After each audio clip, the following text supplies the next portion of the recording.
Welcome back, everybody, to another episode of the Men of Ann Arbor podcast, brought to you by the good people at New Amendment. I'm Stu Douglas. We got Nik Stauskas with us as usual. We got special guest, first guest of the show, Spike Albrecht. Spike, what's going on, man? What's happening, fellas? I appreciate you guys having me on. It's going to be fun. Yeah. I got to know, and we just pointed out, I just saw right before we hit record, is that a dream catcher? Because my sister used to have one in her room, or is that a net? Little bit of both, man. It was, it's definitely a basketball net, but it doubles as a dream catcher. It was something I got when I was really little, and it was super cool when I was like, 9 or 10. Now I'm 30, so I'm not sure it's quite as cool, but it's still something I've kind of always brought with me everywhere I go. Is it a specific net? I have no idea. I think my parents lied to me, and I think they told me it was like something really cool, but I'm sure they just got it from like Dick's Sporting Goods, when I was a little kid. But I think I thought it was like some infamous net. I was assuming it was the net from the Louisville game from the first half. That's my guess. That's really what I thought. No, yeah. I don't think that's it. I think Luke Hancock's got that one. Yeah. Now that I think of it, he probably does have that. Yeah. Was there nothing more disappointing than like winning anything in high school or college and you got to cut the nets down and then you got this little piece of net and then you never kept them? Does anybody have any of those? Yeah. I have one somewhere. We got, what was it? It was the Final Four net, right? And it's like everybody wore the backwards hats and you get like a string. Yeah. Like this big. And then Coach B's got the whole thing around his neck. I was like, and I was a little freshman at the time and I was like, damn, I wish I cut a bigger piece of the net. That'd have been really cool. Yeah, same here. I think the one I did have was when we won our sophomore year together. We won the Big Ten regular season, and after that home game against Indiana, we cut the nets down. And I remember I cut a piece of the net off, and I was like, man, I'm gonna keep this. And then you move, years go on. I've lived in like 20 different cities, and I'm like, yeah, I have no idea where that is anymore. But I wish I kept that stuff. I wish I did. Or like the reverse is the NCAA watches they'd give you and you had no point for them, but you still have them somewhere in the basement that are just absolutely worthless. I think I gave mine to my dad once as like a sentimental piece. And he kind of looked at me like I was an idiot. It's like, what are you doing? I don't want this at all. Like nobody wants this stuff. Yeah. I've got like 4 or 5 of them somewhere. I don't think any of them even work. But I remember I was super pissed after we lost to Louisville. And I think somebody just completely made this up. But we got like Fossil watches. And like somebody was like, yeah, I heard like Louisville got Rolexes. And I was like, are you kidding me? And there's no way that's true. But like at the time I was like more pissed about that than losing the game. I was like, dude, I was about to have a Rollie. I was like, are you kidding me? Like, would have been awesome. There's nothing worse than what the football team got compared to what we got.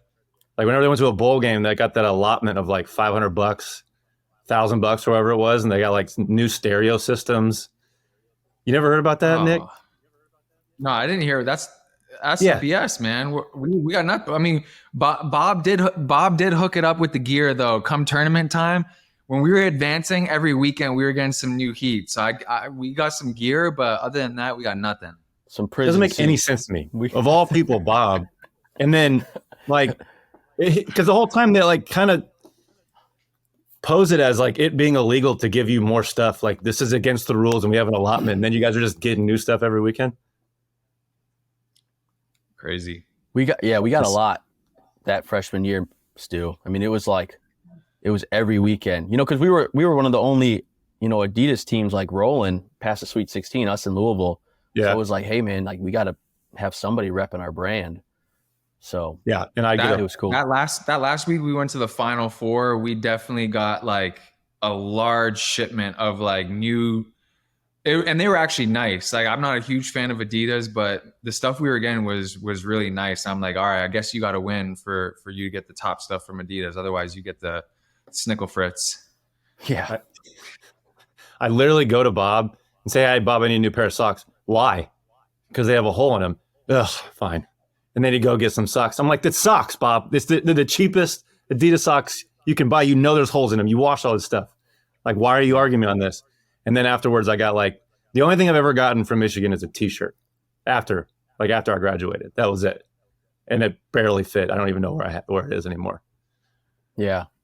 I need to go demand more stuff. Yeah, dude. Go get in there. I never, even when I was playing, like I never asked for a lot of stuff. So I think Bobby like appreciated that. He's like, dude, you don't always bug me for free gear. I was like, yeah, man, like I'm pretty low maintenance and I'm pretty low on the totem pole here in Michigan. So I'm in no. Right, Nick? Yeah. I'm not one making orders. Stauskas was getting everything he wanted though. Stop it. First team, baby. That is not true. Although I was a tester for Adidas. So I would test their shoes every year. That was the one thing I did. But the shitty part about it was that I could only wear the test shoes in practice. So I'd wear like D Rose's shoes a year before they'd come out, or like, so, you know, whoever was with Adidas that time, I'd wear their shoe before they come out, but I could only wear them in practice, not the games, because they couldn't be seen by anyone. So that was something cool that they let me do at Michigan, but still to this day, I'm not the biggest Adidas fan. And I feel like we got a little ripped off that we came before the Jordan time, because, you know, now I see these guys, they got everything head to toe, get the exclusive Jordans. I don't have anything Jordan from Michigan. Like I've received 0 gear since I've left. So I'll put it at that. Yeah, there's a big difference. We're not like sitting here knocking them. You guys need to just ask. Go ask, dude. You guys, Bobby. I'm afraid of Bob. I'm just afraid of him. I don't know what to tell you. I gotta, when we go back for alumni weekend, and Spike, I don't even think about asking, are you going back for the Michigan State game? I am. Yeah, I'm going back. I'm super excited, man. This is gonna be a weekend, to say the least. Yeah. But yeah, maybe we go back. We just all bombard Bobby and just ask him for a bunch of stuff that he's not prepared to fulfill. Mm-hmm. Yeah. I just kind of want to piss him off like one more time. I think it would be Panic. Bittersweet for me. Yeah. But I want to ask you too, because to get you here both at the same time, I've asked Nik some questions about making those runs, kind of what the experience is like. And I didn't experience that run in 13, but to be so close and then to watch college basketball, Nik's getting back into it. Spike, you've been in and out of it. But when March rolls around, like, does that pain come back, or is it faded enough where like it's not super painful? Or like where's your barometer at with being that close and still not getting the job done all the way? You know what I'm saying? Yeah. I think for me, man, like it still stings. Like obviously I'm over it. It's been 10 years, but like, yeah, it's something where like even last year when I was at Purdue as a GA and like we're going through the NCAA tournament, I'm just like, man, I wish I had like another crack at it. Like with that team we had freshman or sophomore year. Cause it's like, it would have just been so cool to tell people you won a national championship, and like knowing that there's really nothing you can do. Like looking back, it sucks. Cause like, it's like, God, to get all the way to Monday night and just to let it slip through our fingers was tough, man. But that's life, dude. You don't always get what you want. What would you rather have another chance at, a national championship or Kate Upton? Oh, Natty for sure. I think the Kate Upton ship has sailed, bro. Was there even a response? I don't even remember. No, I don't think it ever got started. So yeah, no response. just no nothing. Response. And I wrote the tweet. For Spike, so I take credit for that. It got a lot of retweets. It was on. Disaster. We turned on the TV. It was on. Pardon the interruption. It was all over the place. So I felt like we had the groundwork done. Like she saw it. She saw your message for sure. There's no way she didn't see it. She saw the message, 100%. But then she deliberately did not respond. That's the only part that hurts. That's a good business move. All right, give me behind the scenes look. Sure. I know you told the story before, but like, give me like the 2 minutes leading up to the tweet, Nik. Why did it come about that you wrote it? Well, I think that like Kate Upton was behind the bench at the Louisville game. Spike goes off in the first half. Obviously had like just single-handedly pretty much carried us to a lead. And so after the game finishes, like me and Spike were roommates that time. So we were at the hotel after the game, and this dude's phone is blowing up. Like I've never seen anyone's phone blow up. Pretty much became a celebrity overnight. And I remember the next morning, Spike was like basically saying that Tom Wyrot, the media guy, was like saying that, you know, Good Morning America was like on the other line waiting to talk to Spike, like all these different, like, and I'm sitting there and I'm like, man, national like, football championship. Like, when is there ever going to be another opportunity where your name is like this hot? And I was like, she knows who you are. She saw you balling out. You're a good looking dude. I was like, let's give it a try. And, you know, Spike's like, nah, man, I don't want to do that, blah, blah. So I was like, dude, give me the phone. So we write the tweet, everything. And I think we didn't send it right away. We were like, kind of like looking at it back and forth, waiting to send. And then eventually we hit send. And then, dude, it was crazy. It got like thousands and thousands of retweets and favorites. And it was the next 48 hours after that.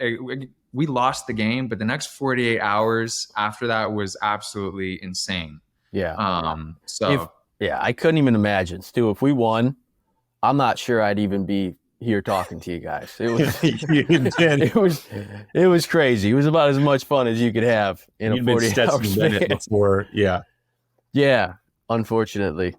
But yeah, it was wild. I just remember like after we hit send on the tweet, because I was like, oh, we just lost. Like Coach B, you know how he is. I was like, he could not be happy about this. So like, whatever. It's like, okay, hey man, season's over. Like, what's he gonna do? So we send it, dude. Within 15 seconds, it was just like tens of retweets, hundreds of retweets. The next thing, like 5 minutes, it's got like thousands of retweets and shares and comments. I'm like, oh my God. I was like, what did we just do?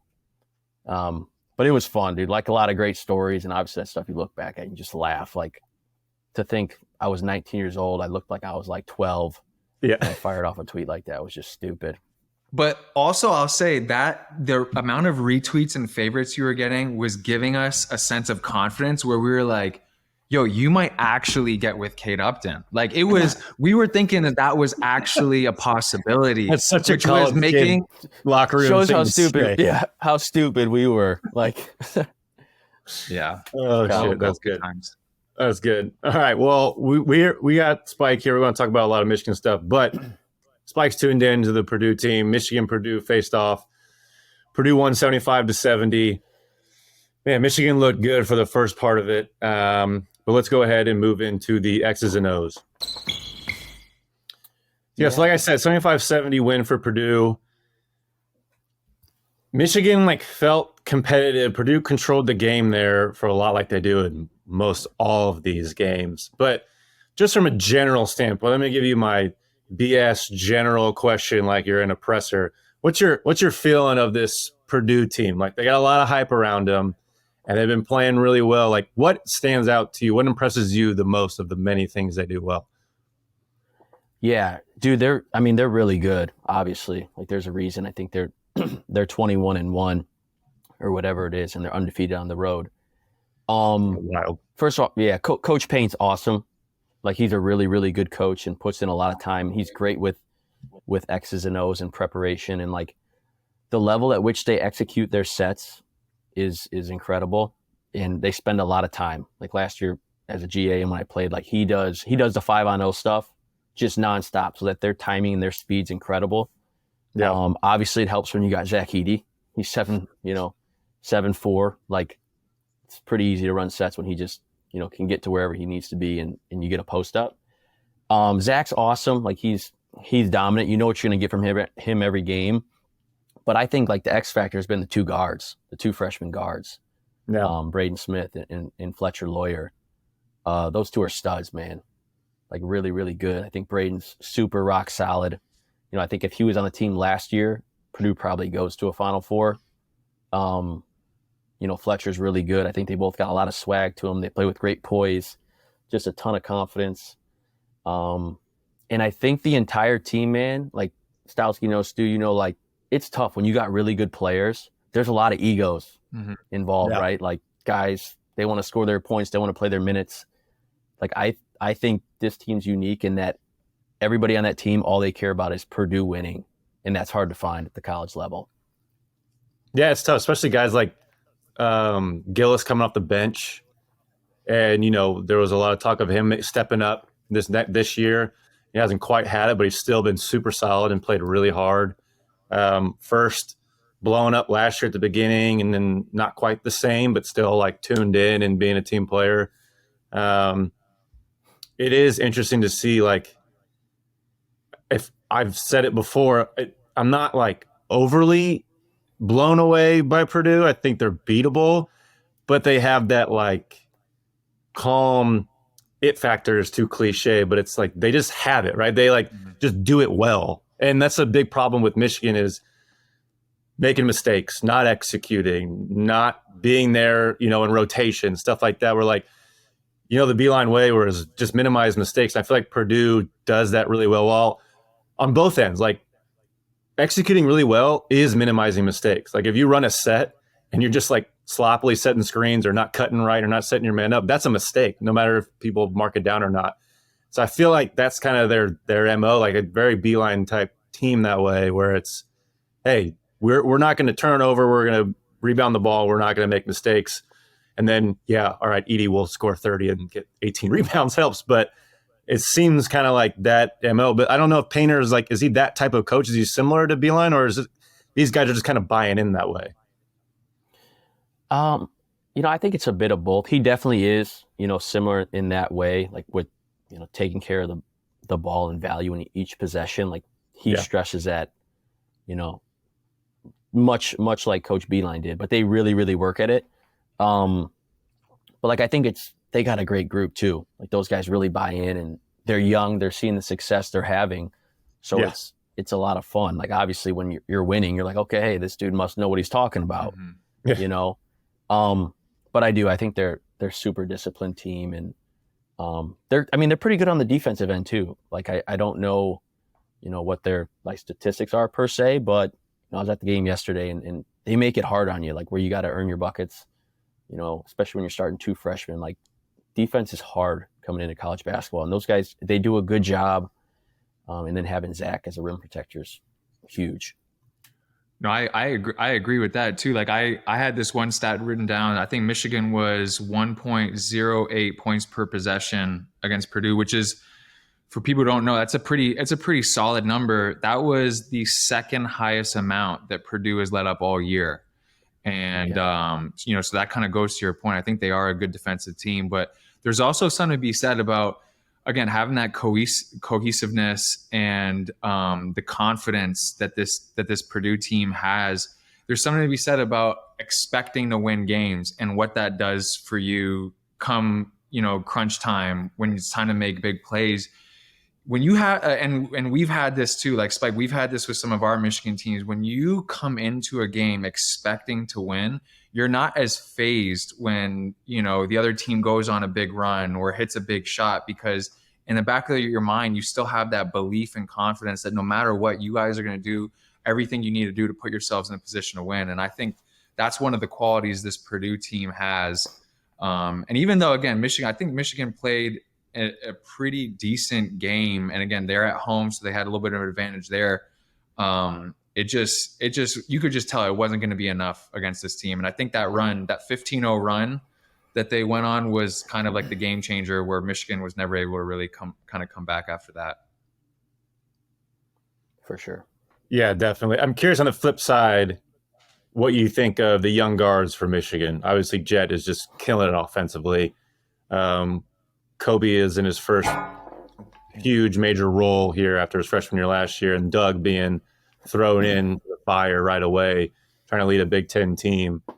What do you see from those guys? Because they're a little different. I think they're solid. They're trying to utilize their talent more than I think is like staying solid. So it's kind of a little more up and down. But what do you like or dislike from the young Michigan guys? Yeah, I mean, they're definitely talented. Like I think Michigan's got a talented group, and I really like the way that they played versus Purdue in that game. I thought they gave them a great game. Obviously, without Jet, they were at a disadvantage. But I think like the biggest thing with them across the board and in their guards in particular is just the inconsistency.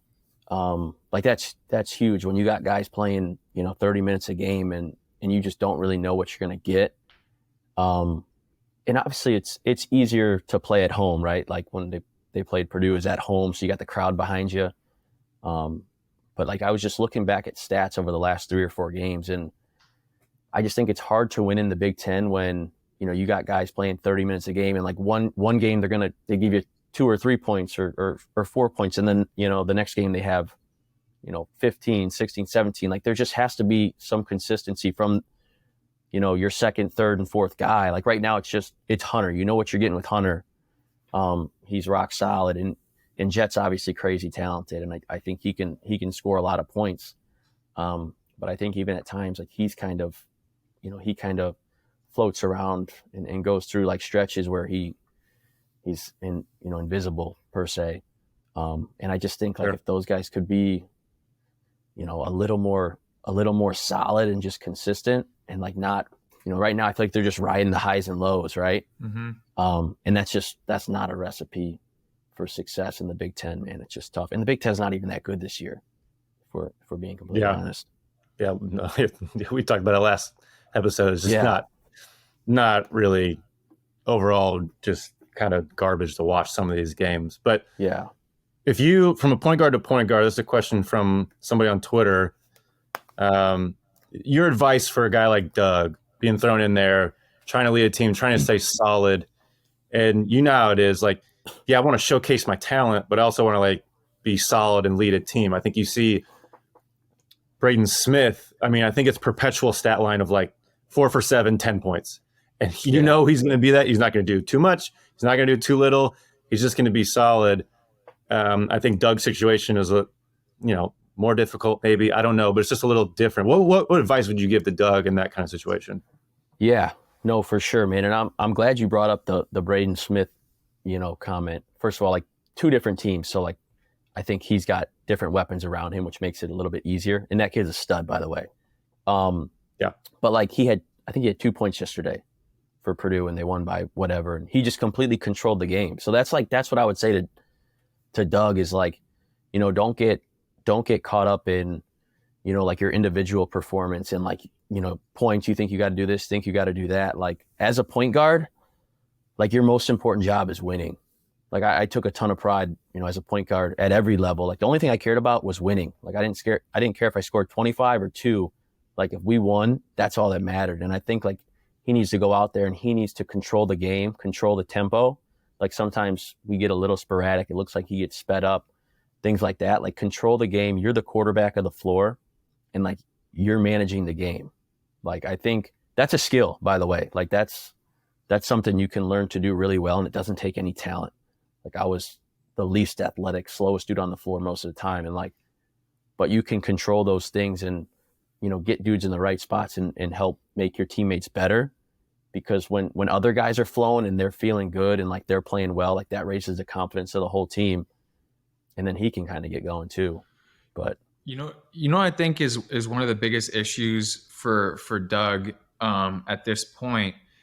And I really only discovered this now when I was thinking about it. But when I compare, for example, like Spike, when you were playing as a freshman, sometimes, you know, even for that Louisville game, you were kind of thrown in there, and, you know, whether Trey was in foul trouble or whatever it is, you were thrown in there and playing big minutes some games, taking on huge responsibility. And I feel like the difference was for you, first of all, you're a different player than him. But second of all, you had, you know, Tim, you had Trey, you had, you know, Glenn, you had Mitch, you had myself, you know, Karras. Like there's all these weapons that you had, you know, to go to, and we all had these specific roles. And so for you, there wasn't this pressure to come out and be like, oh, I got to score.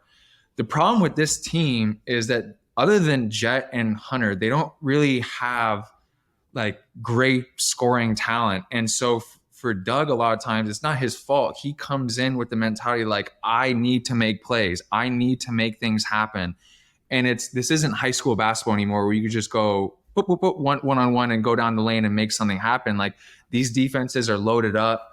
You know, there's scouting reports, there's game planning that goes into all this stuff. So it's not gonna be as easy anymore. And I think that's the hardest adjustment for him, is he doesn't have the same weapons on his team to open things up. And I think he somewhat feels this pressure, like I got to be the difference maker, which in some ways he does. You know, this team is they desperately need, you know, someone like him to kind of step up and control the pace and tempo of the game. But I mean, this was a classic example against Purdue. Like they have no depth. With Jet out, it was just so apparent they had no depth. And I think I had it here. Like for the 6 minutes that Isaiah Barnes was in the game, he was a -7. You know, the 16 minutes that Shetter was in the game, he was a -10. Jace 8 minutes -10. Like they were forced to go down into their bench, and they have no solid, consistent play. And I think that's the biggest issue for this team, and that's kind of the biggest issue for Doug. At least that's how I feel. I don't know what you guys think about that, but that's kind of what stood out to me. I mean, having that, like, I think of Trey Burke's freshman year, and he averaged 15 and, I don't know, 4 assists or something, and just an incredible year. But I could, not to toot my own horn, but like I could direct the offense and the defense and be like beeline out on the floor, and Trey didn't have to worry about that. We literally was like, just give Trey the ball, let him go be talented, and then we'll figure out the rest. And this team doesn't quite have that. So there's a lot in, you mentioned it, Spike, and you know from experience, like it's really tough to be a floor general and then have to showcase your talent and have to worry about all these things when there's not like a cohesive flow of everything. And this team is fighting uphill battle. I mean, they didn't have Jet in that game. They had to go deep in the bench. They lost Jalen. I think Doug could have really developed with Jalen still being on the team. So there's just a lot of moving pieces here. I think they are fighting an uphill battle. It's kind of silent. I mean, I don't know if we give them enough credit for what they're dealing with from a roster standpoint, injuries, losing Frankie Collins last year, stuff like that, where it is a really difficult situation, but all you see is, oh, they lost again, and they look bad. Now, there's a lot of things we could be critical of from a team standpoint and like performance, but college basketball ain't easy. I think we all know that. I feel like we empathize with that quite a bit in all these situations. That's why we can appreciate the solidness of a team like Purdue and, both sides of it, really. Yeah. No, for sure, man. And I mean, I still think like Michigan has enough talent. Yeah. What are we right now? 11 and 10. Does that sound right? Right around there. A little quick fact check. 11. Yes, I think it's something like that. Something like that. Like, right. I mean, it's obviously not great. Yeah, 11 and 10. Yep. Yeah. I mean, like, still have enough talent to like get things turned around and, run off a few games in a row here. I think, like, I don't think they're the most skilled team, and like they don't shoot the ball exceptionally well. But like, if they can kind of find their identity in this last, month of the season, or what, Stauskas shaking his head, but like, you know what I'm saying? Like they, like what, like, I don't know. I watch Michigan play, and I don't really know like what the brand of basketball is, and I'm not knocking anything. Like it's been tough. You've had injuries. I'm sure they didn't expect, Caleb Houston and Diallo to bounce after 1 year, like, I don't know, like that certainly hurt them, but at the end of the day, it doesn't matter. Like you got to be able to reload and adjust and win games regardless, I think they're going to have a hard time. Obviously I'm still rooting for them, and, it seems like a great group of kids, but it's going to be hard here, like the last, month or so, if they want to get things turned around. They got to buy in and do something. Yeah, Spike, you've been every week we've been like trying to be positive. Every week we're like scooping together all the positive facts we can. You're like, wait, but there's still a chance because they're doing this well, and like Jace is Jet's shooting it so well, and Hunter's. I mean, we're always trying to like piece together some form of positivity, and this was the week for me where I'm like, they're just. I love them and I'm rooting for them. They're not making the tournament. They're not a good team. Like it's just individually, Jet is a great player. He's probably going to be a lottery pick. Hunter, great player, can put up 25 and 10 in his sleep. They do some great things individually, but collectively as a unit, it doesn't work. And the frustrating thing is they've had so many games like this where they've had opportunities to have big time wins, whether it's been like Virginia or Purdue. Like they've had opportunities where they're in games, they show they can compete with the upper tier teams, and they just have like a bunch of losses against good teams where they were close. They have no victories on their schedule that you can like sit on at the end of the year and be like, yeah, that counts for something. And so that's the reason at this point of the year, you are what you are. You either have it or you don't. And unfortunately for this team with the pieces they have, I just feel like, use this year to continue developing your guys and get better, but like they're not making a run. I'm convinced. I hope they prove me wrong, but I'm convinced it's just not happening for them. There was a comment quote from Juwan after the game. He opened up the presser. I think it was opened up the presser saying that was on him. He didn't have the guys prepared.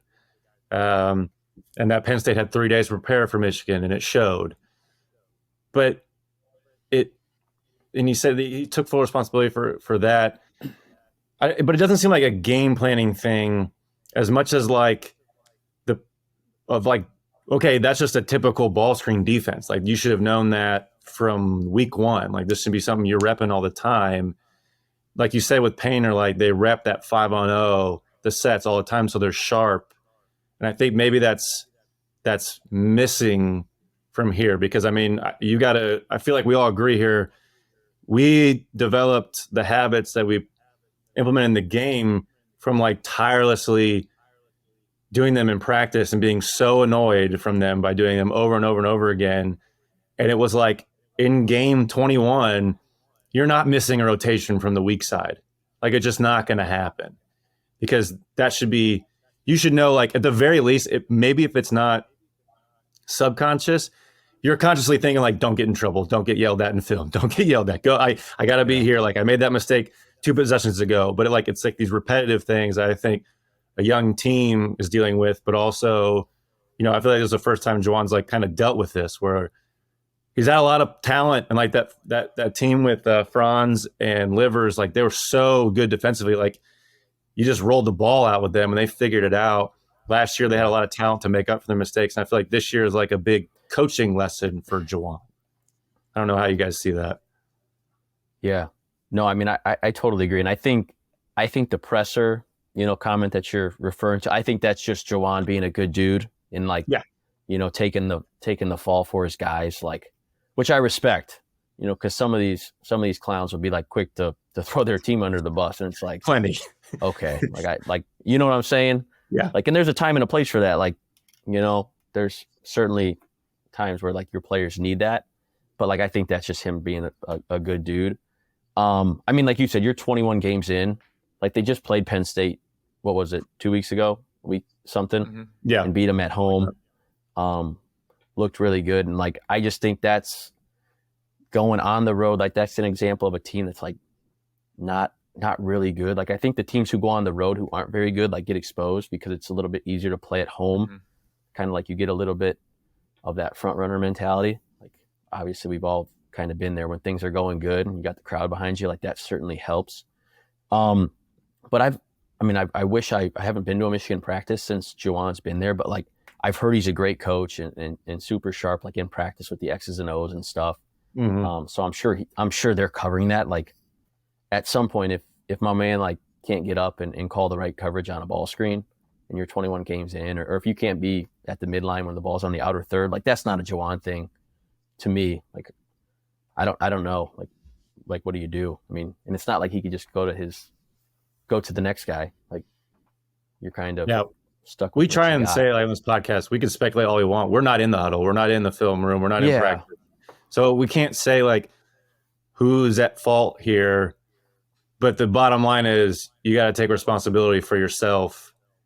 But there's a learning curve with that, right? Like, I mean, freshmen, like us as freshmen, I feel like Spike, you're on a really good team.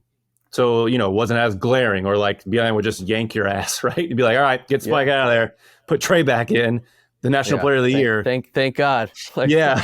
So, it's different that way. Like, it's so, it's tough. I mean, I get so pissed watching because I feel like they have such talent. And then I turn to the empathetic side of myself and I'm like, yeah, it's just a tough spot. Like I've been there, man. That shit is not easy.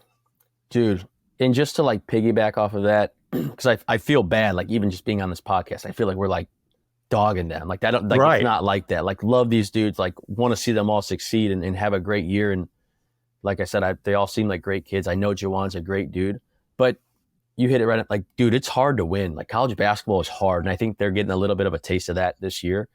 And like, who am I to talk? Like, we were awesome freshman, sophomore year, and then all of our NBA guys left. My junior year, we got our heads beat in. Like, we lost to NJIT, we lost to Eastern Michigan. So, like, everything they're experiencing, like, I've been there, done that, and it sucks. And you're like, gosh, like, what can we do? And it's just like, sometimes, I don't know, like my junior year, I look back and we just weren't good enough. Like, we just didn't have good enough players. And sure, there's things we could have done better and whatnot. Like, we had injuries as well, but like, there were games we just went out onto the court and I was like, yeah, like, we're not as good as that team. You know, it's like, we're gonna have to pull some shit out of our ass to beat these guys, you know? Yeah. Like, it is what it is. And that's like the reality of it. Yeah. I'm curious, before we get into some future topics, talking about Purdue in the tournament and then Michigan's outlook. I was talking with my buddy, Daniel Moore. Shout out Daniel. He played at IU, and he had Crean, and I despise Crean, and I thought he was just not a good person. So we always talk about coaching in the Big Ten. But he was asking me, like, other Big Ten coaches, do I like Izzo, blah, blah, blah, down the line. But he said that his favorite coach, and this was an interesting take, he said, I would always listen to the opposing coach talk to the players and just see how they were, because basically he was dealing with Crean, who was, constantly berating them all the time. He's like, how do other coaches talk to kids? And he said that Painter was the most real guy of any coach he ever played against. He'd be like, yo, Lou Jack, like, we practiced this like all the last 3 days. What the hell are you doing? Like, get out there. And then but they would receive that well. He seemed like a very down to earth guy. And I thought I didn't like him for like my entire time at Michigan, but the more I hear about him, the more it seems like that. Was that your vibe when you were there? Yeah, for sure, man. And it's kind of weird that you said that, because like, that's what everyone told me too, man. When I was looking for where I was going to go my 5th year and like Purdue was in the mix, he must have been like a crazy person like 10 or 15 years ago. Because everybody's like, hey man, like, dude, I heard Coach Paint's nuts. Like, I don't know if you're going to want to go there. Like, he's crazy. And I was like, really? I was like, he seems pretty cool. Like, my official visit was awesome. Seems like a great dude. And he keeps it real. Like, his big thing is like, hey, I'm going to treat you like an adult. I mean, when I was there, I was 5th year, I was 23 years old. And he like, I'm a grown man. And he just like, he's like, I'm never going to lie to you, and that's what I respected him for. Like, he, sometimes it ain't always pretty, but like, he wouldn't like, embarrass you or humiliate you and like try to degrade you in front of your teammates. But he would just tell you straight up, like, what you need to do, or if you're out there, bullshit and whatever it is.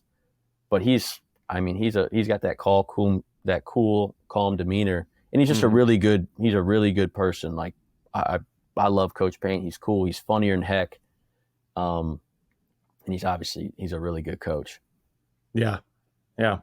He's if he wants to, I feel like he's got some top 10 wins records to go for. Like, he's going to be up there. He's got a long ways to go because, man, it takes a long time to do it, but he's been impressive.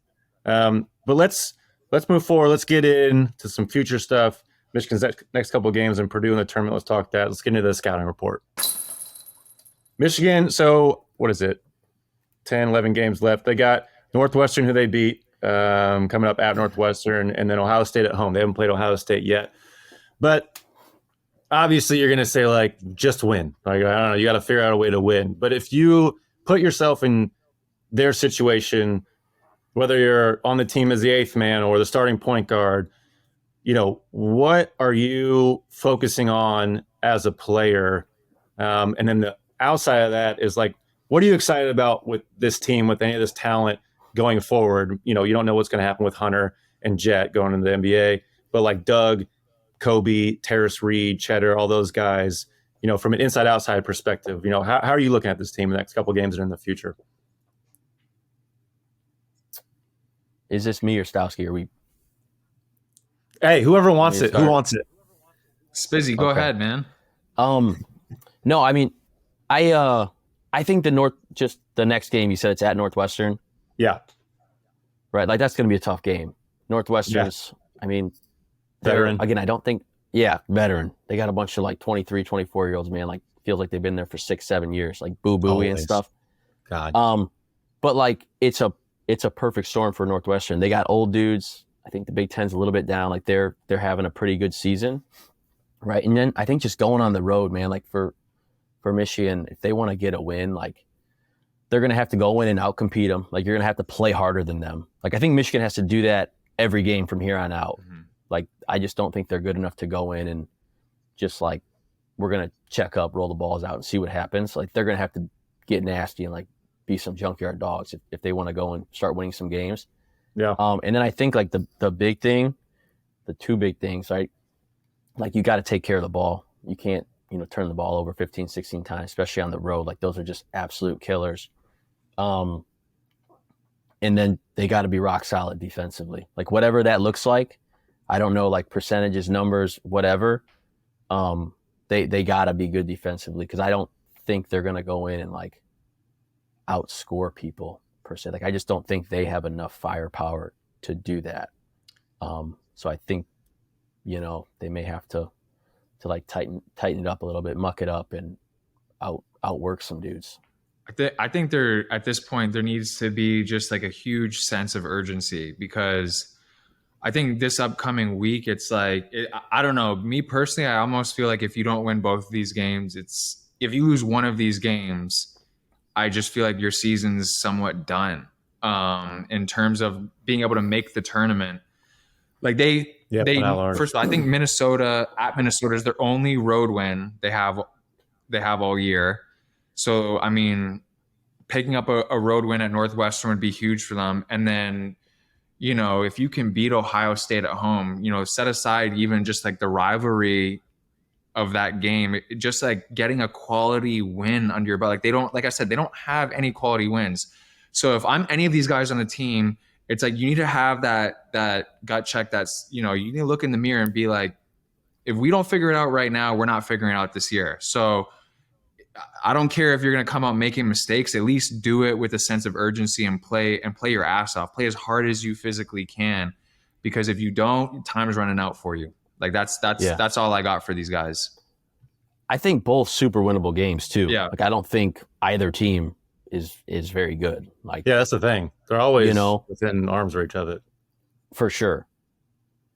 Yeah. So. It's I don't know. We'll see. It's I think, like we said, the Big Ten's down. That Big Ten tournament is ripe for the taking. Like, if you get hot for 4 games, you can go get it. Like, we've seen it before plenty of times. So they have the talent, and when talent can win you some games in March, and especially in the Big Ten tournament, when other teams are like, yeah, we're all right, we're chill. Like, somebody knows they're in. Mm-hmm. I mean, I did not care about the Big Ten tournament. So it's I hope they do come out with that urgency. I think coming off of a Purdue loss at Penn State, like, you're deflated. You really got close, and then Penn State just knocks you in the mouth right away. Like, they're just sharp the entire time, and then you're just like, God, what did we just get into? We didn't come ready. So compile on each other. But yeah, sense of urgency is number one. No matter how you execute, I think that could shore up a lot of issues, a lot of Band-Aids. That could be a quick Band-Aid for them. In terms of Purdue, everyone's talking, right? They've been a number 1 seed. They're going for that Final Four. They really want it. They've been close. I got my doubts. I keep ribbing my friends, like all my Purdue friends in Indy, like, yeah, good luck when you get that second round exit when you play whoever it is, like Central Michigan, doesn't matter. Do you think that this team has it? Like, I know predictions are dumb. I hate predictions. This is not like get up in the morning. But, I mean, it seems like, with how solid this team is, they got their best shot. Are you believing in them for a Final Four run? Yeah, I mean, I think they have the pieces, and I think they'll have a chance to get there. I would love it for Purdue and for Coach Paint. He hasn't been able to get over that hump, so that's kind of like the one knock on him. But dude, it's like you said, it's so hard to make predictions. Like, especially in the NCAA tournament, there's so much luck involved in like the draw and its matchups. And I like to think that they can. I think they're good enough, but dude, anything could happen. Like, the Big Ten is an absolute slugfest. Like, the way that we officiate and let these guys beat the crap out of each other. dude, if they get into the Sweet 16, it's crazy, by the way. I mean, the Michigan State game, it was tackle football yesterday. I was like, my back was like literally hurting just watching. Like, I can't believe I used to do this. Like, this is crazy. But like, who knows, man? If they get, like an officiating crew who is calling it tight, and like Zach picks up a quick 2 or 3 fouls, like, dude, that changes everything in the NCAA tournament, as you guys know. So like, shit can happen. I think they're good enough because of Big Zach. He's amazing. He's so dominant. And then they got really good guard play. But at the same time, man, it's hard. It gets super hard. And there's some really good teams. I think like the margin of error, I don't think it's not like Purdue's that much better than anybody else. I think they're playing really, really well. They're obviously feeling themselves, got a lot of confidence. So I think they can, but dude, shit, anything can happen. Isn't it wild that like Beeline, we judge coaches off of the minimum, like very small margins in the NCAA tournament. Like he's a Jordan Poole buzzer beater away from like not being lauded as such a legend in the coaching world, when like he's the exact same coach that he was before and after that. It's just wild to me. Like these wins and losses are tough, man. And the way you get there, it can just be a total crapshoot. But I mean, that's how we judge it. Like that's just how we look at people. And I think Painter just got to get there, man. He's just got to figure out a way, and it's a good shot. Yeah. No, and I mean, just to like build off of that, you said the Jordan Poole thing, right? So like, obviously that went Michigan's way. When Purdue lost to Virginia in the Elite Eight, what was it, 3 or 4 years ago, whenever it was, and that dude like they missed a free throw on purpose, got it, went to the back court, they threw it to the front court. Like, come on, you're telling me that's Payne's fault? Like, that's just bad luck, dude. Yeah. And he handled it like an absolute pro. Where I was losing my mind watching it, and I was like, I probably would have killed somebody if I was coaching, But it's just like I mean, he's a great coach, but it's just like stuff like that happens, and then, like you said, they hold that over your head, and it's like, oh, he's not any good. He hasn't been to a Final Four. It's like, phew. Yeah, piss off. That I hate when people say like not a good coach. Like that's not what that means.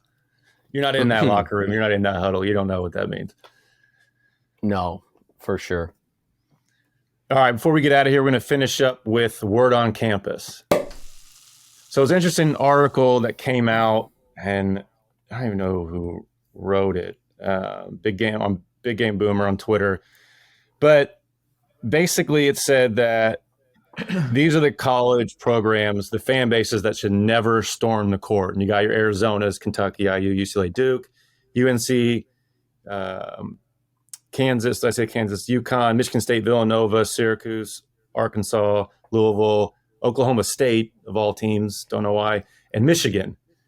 And so we put it in our podcast group chat before, and Nik didn't agree with that, but I kind of do.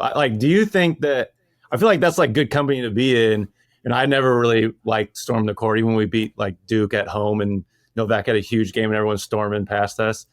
I never liked it. Like, do you think that we're above that? Like Michigan's above that, or do you like screw it, like let them have fun? I mean, I don't know. Like I feel like, yeah, I mean, it's college kids. Like you got to let them have fun. I think they enjoy that. That's what makes like college sports great.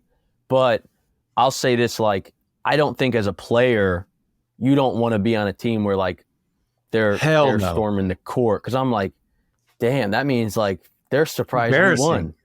Like I remember, dude, so when I was at Purdue last year, we went to Michigan. Michigan smacked us, and Michigan stormed the court after. And I was like, what the hell? I was like, well, first of all, I'm like, this is just crazy. Like, how about this? Just poetic justice. But they're storming the court. And me and Sandman were looking at each other, and he's like, can you believe they're storming the court right now? And I'm just like, yeah, because I don't know. I just think about like our years there, and like you weren't storming the court. Hell no. People like were storming the court against us. Like shit. How many times did people storm the court against us, Stauskas? Man, it was every loss. Every loss. Like, the one that hurt the at Penn State was off. But gross. They were 0-14 in the Big Ten. I know, they were trash, dude. But they had some bucket getters. They had some bucket getters. Yeah, and we couldn't defend if our life depended on it. But my God, we could get a bucket on that team. I'll tell you that much. Yeah, but it was a race to 80, Stu. It was no defense. No. Yeah, you guys were sad. But this is my thing though. Like, you know, take for example the Penn State. They were 0-14 that year, but then there's some years where they're going to be at the top of the Big Ten. My thing is that college sports, the turnover rate of guys leaving pro or just the 4 years being up and just guys getting cycled through, your rosters are going to change so frequently that you will have down years. And like, you know, you're telling me if you're 0-8 or 0-10 in the Big Ten and then you host the number one team in the country like Purdue and then you beat them on your home floor, you can't storm the court. Like they're storming the court because you haven't won a game all year and you beat a number one team. Like it's just, I don't know. I get where you guys are coming from. I just feel like that's part of college sports, you know? Yeah. Yeah. I can't believe it's still legal. Yeah. I can't believe there hasn't been a Stanford ban situation yet in the last few years. Dude. Last year, that kid from Rutgers, I don't know when they knocked off Purdue. Come on, Ron Harper Jr., right? His son. He hit that like Euro half-court shot. Mm-hmm. It was chaos. They rushed the floor and like, you're right. It's dangerous. I mean, I was there getting ready to go through a handshake and like kids are coming by. I had this like 19-year-old kid just screaming in my face. Oh, I was like, just throwing fireball shooters at you, bro. I was like, what is happening right now? Like, yeah, now kids can like hit in the head with a fireball shooter. Like, you got any more of those, bud? Like, taking them on the plane. I got a pockets right here. Yeah. Yeah. Dude, yeah. But I mean, it was crazy. Totally. Yeah, that's wild. I can see it, though, from a fan standpoint. Like, you got to have them tuned in, even with a bad team. So let them storm the court. Sure. Let them, like, stay a part of the program any way they can. But I am a party pooper when it comes to that. Like, I hated it. I find it embarrassing every time. I think we only had it once. We beat Duke my freshman year. But, Spike, you should ask Novak about that game. That was Novak's coming out party. I'm sure he'll tell me all about it. How great he was. This was a lot of fun. We're gonna have to report back. Maybe get like a Twitter live situation, Nick, with Spike and maybe Novak in there. Mm-hmm. We won't disclose how many drinks deep we are by the time we get into that. But we'll have a nice reunion. It'll be a first time in a long time, so we'll definitely have some reports back on that. But Spike, man, we appreciate you coming on. You were amazing. Yeah. You're welcome back on anytime you want. So I appreciate you. Thank you. No, for sure. I appreciate you guys, man. This was fun. Yep. Everyone go follow us on Twitter. I'm blanking here. Where am I at, Nick? Beyond the Big Ten. Oh yeah. At Beyond the Big 10, right? Thank you. Every time I come up to this at the end, I'm like, just blank it. At you Beyond guys are on Big it. 10. Yeah. 10 is 10. Find us on YouTube, Twitter, Instagram. Send us your questions. We appreciate you guys sending questions into Spike. We'll have those clipped up for you. We'll be back next week to break down the games. Until next time, see you, everybody. Beyond the Big Ten is a network of podcasts that aims to be your go-to resource for all things Big Ten. We cover the entire conference with shows hosted by ex-players and athletic alumni, aiming to be your go-to source of information and entertainment for your favorite team. Hosted by ex-Big Ten players, media, and insiders, our podcasts are focused on giving diehard fans and those alums an inside scoop about the teams and people that make the Big Ten Conference one of the most watched and most talked about conferences in sports. We're excited to talk Big Ten basketball with you wherever you may be. Subscribe now.